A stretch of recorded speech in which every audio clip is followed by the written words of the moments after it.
دمشق میں وداع کا قبرستان ہے۔ اہل دمشق اسے اچھی طرح جانتے ہیں کیونکہ یہ وہاں کا مشہور قبرستان ہے۔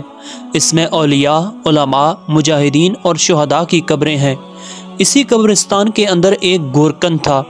گورکن قبریں کھودنے والے شخص کو کہتے ہیں جو کہ اپنے روزمرہ کے معمولات کے مطابق قبریں کھودتا اور مردے دفناتا اور قبروں کی دیکھ بھال کرتا۔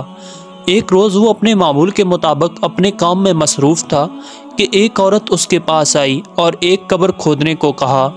قبر تیار ہو گئی تو تھوڑی دیر بعد جنازہ آ گیا، مگر اس جنازے میں لوگوں کی کچھ بڑی تعداد نہ تھی، چند گنے چنے لوگ ہی تھے۔ جنازے کو زمین پر رکھ کر تابوت کھولا اور میت اٹھا کر قبر میں رکھنے کے لیے دی گئی۔ گورکن قبر میں تھا، اس نے لاش اٹھائی اور اسے قبر میں رکھنے لگا۔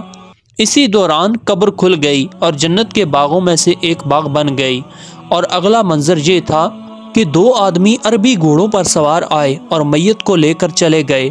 قبر کے ارد گرد کھڑے لوگوں کو یہ منظر دکھائی نہیں دیا، یہ سب کچھ صرف گورکن ہی دیکھ سکا اور اس نظارے کی تاب نہ لا کر بے ہوش ہو گیا۔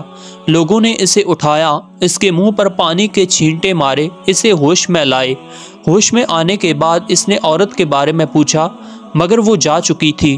لوگوں نے اس سے پوچھا کیا ہوا، تو گورکن بولا، باخدا میں نے ایک عجب نظارہ دیکھا، میں نے یوں دیکھا۔ اس نے تمام واقعہ کہہ سنایا۔ لوگ سمجھے اسے وہم ہو گیا ہے، اسی لیے وہ اسے چھوڑ کر چلے گئے۔ اس واقعہ کے کچھ ماہ بعد وہی عورت ایک بار پھر اس گورکن کے پاس آئی اور اسے قبر کھودنے کے لیے کہا۔ جب قبر تیار ہو گئی اور میت آ گئی، گورکن نے میت تابوت سے نکالی اور قبر میں رکھی تو دوبارہ قبر کھل گئی اور جنت کا ایک باغ بن گئی۔ دو فرشتے آئے اور میت کو لے کر چلے گئے، مگر اس بار گورکن بے ہوش نہیں ہوا۔ وہ فوراً قبر تیار کر کے نکلا اور عورت کے پیچھے پیچھے چل پڑا۔ اس کے پاس پہنچ کر اس نے عورت سے پوچھا، آپ کون ہیں اور کہاں سے آئی ہیں، اور اس میت سے آپ کا کیا رشتہ ہے؟ وہ عورت بولی، میں بہت دکھ میں ہوں، جسے دفنایا گیا وہ میرا بیٹا ہے۔ چند ماہ پہلے میرا ایک اور بیٹا بھی وفات پا چکا ہے۔ وہ شخص بولا، پہلی میت والی بھی آپ ہی تھیں؟ وہ عورت بولی، ہاں، مگر تم یہ سب کیوں پوچھ رہے ہو؟ وہ بولا، آپ کے پہلے بیٹے کو جب قبر میں رکھا تو وہ قبر جنت کا باغ بن گئی، اور دوسرے کے ساتھ بھی یہی ہوا۔ دو فرشتے آئے اور انہیں اپنے ساتھ لے گئے۔ آپ مجھے بتائیں یہ دونوں کیا کرتے تھے؟ گورکن نے یہ ساری بات بہت ہی تجسس سے پوچھی۔ آخر ایسا کون سا عمل تھا جس کی وجہ سے انہیں یہ بلند مقام ملا؟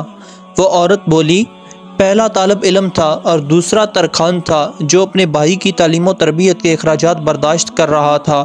اللہ تعالیٰ نے طالب علم اور اس پر خرچ کرنے والے کے ساتھ یہ خوبصورت معاملہ کیا۔ گورکن نے جب علم کی یہ فضیلت دیکھی تو وہ قبرستان چھوڑ کر مسجد طوبہ میں آ گیا۔ جس وقت وہ گورکن مسجد میں آیا، وہاں پر ایک اللہ والے موجود تھے۔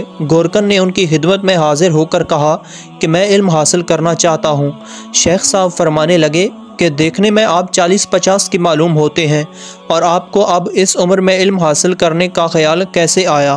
گورکن نے ان کے سوال کے جواب میں قبرستان والا تمام واقعہ منو ان سنا دیا۔ تو شیخ صاحب نے کہا کہ اگر یہ بات ہے تو پھر اللہ تعالیٰ پر توکل کر کے پڑھنا شروع کر دو۔ عربی کی کتاب اجرومیہ لے آؤ، عربی گرامر کی کتاب۔ یوں گورکن نے دل لگا کر پڑھنا شروع کیا اور کچھ ہی عرصے میں ان کا شمار بڑے علماء میں ہونے لگا۔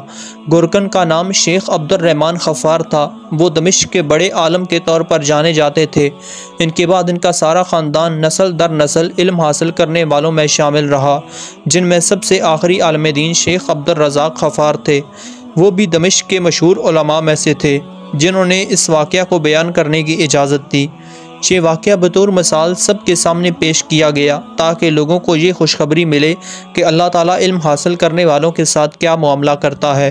ناظرین، اگر آپ کو ہماری یہ ویڈیو پسند آئی ہو تو ویڈیو کو لائک اور چینل کو سبسکرائب ضرور سے کیجیے۔ ملتے ہیں بہت جلد ایک اور ویڈیو کے ساتھ، تب تک کے لیے اللہ حافظ۔